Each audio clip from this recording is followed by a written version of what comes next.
Hi, I'm Tom from Tom Cycle Recycling, and today's video is going to be on how to disassemble and rebuild a dual piston caliper.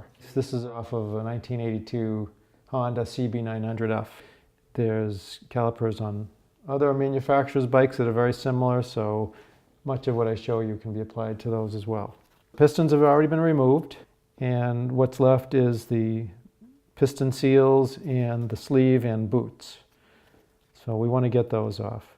For this part of the procedure, the disassembly, or what's left of it, you don't need much. Basically just an inexpensive pick. First you've got to pry the boots off. And there's the other boot. Here's the sleeve. If you encounter a situation where the sleeve is stuck in place, you want to spray a healthy dose of penetrating oil in there, let it soak for a while. You might have to use a little heat. Try giving it some gentle whacks with a hammer just to get it broken free and then push it out. Sometimes it takes a little more force than that. But it's out. This is definitely not a pretty sleeve. You want to clean this up good before you put it back in. And during the rebuild procedure, I'll show you why that's important. All you have to do is grab onto the O-rings with the pick. Just pull them out one by one. Now, this is the important part. Look closely in the bore, and you're going to see all kinds of white crud built up in the grooves. These O-rings are what do all the work as far as providing a seal and keeping fluid from leaking out and providing a tight fit for the piston for travel. You have to clean these grooves out carefully. You can take a pick like I am and go around and scrape out the bulk of it. Do your best. A lot of times brake spray won't take this out. You got to really scrape it out good first. The reason this is important is because that crud behind the O-ring has actually caused it to push out a little bit. And they're going to reach a point where the piston is going to start to drag. It's going to be so tight it's not going to want to go out or go back in. So that's your focus. Once you've gotten it apart, you want to blow it out good with brake clean spray, get all the old brake fluid out of here, get all the crud out of these grooves. It wouldn't hurt to polish the bore where the sleeve rides, get that cleaned up, and then you'll be ready to rebuild it. For the rebuild procedure, the only tools that you're going to need are the pick that I've been using constantly and some decent marine grade grease. We've got the caliper cleaned up.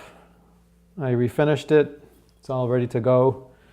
If you look closely, you can see the grooves inside the bores here are nice and clean now, so it's ready to rebuild. First thing to do is to get these O-rings back in. The thicker one is going to go down below in the larger groove.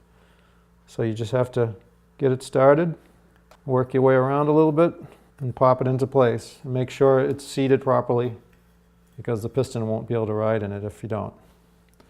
Then you take the smaller seal, get that started in the top groove, get that one seated as well.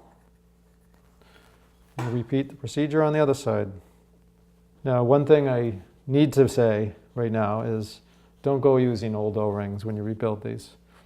They may come out and look fine, but do it right from the start. I say get a new one. Okay, the seals are in place. Everything's looking like it's properly seated. So now it's time to get the pistons in.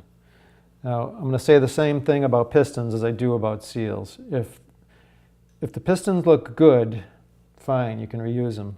But if they're pitted, they're rusty, especially in the top quarter inch or so where they've been sticking out for years, if they're a mess, don't spare the expense. Get new ones. These are your brakes. So the only thing you have to do before you put them in is get a little brake fluid and lubricate these O-rings. So I just use a Q-tip.